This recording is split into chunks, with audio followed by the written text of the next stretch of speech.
Now let's touch on the best and fastest way I think you can cross over from being a beginner to being intermediate. And understand that this advice is going to be pretty basic and it's going to be pretty obvious, but there's a very good reason for that. It's not that what you're trying to learn is super complicated or sophisticated, meaning like if it was, that's why it would take such a long time to learn. No, it's all basic stuff that you're trying to learn. But because you've never done it before and it's your very first time building those pathways and that muscle memory, that's the time consuming and difficult part about it.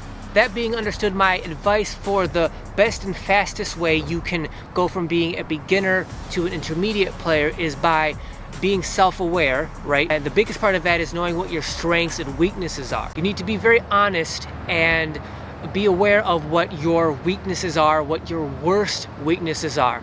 That's where you're going to spend the vast majority of your time practicing, training, working out your weaknesses, so that in game, in competition, you will use those, what used to be weaknesses, now you're using them in game and competition, which means your game is growing, it's expanding, and your weaknesses are dwindling. Thus, as that process happens, your game gets better, right? And then as your game gets better, you close that gap in that basketball race so that now you feel closer and more even with the intermediate players. Again, it's basic and obvious advice, but it's also the most effective advice.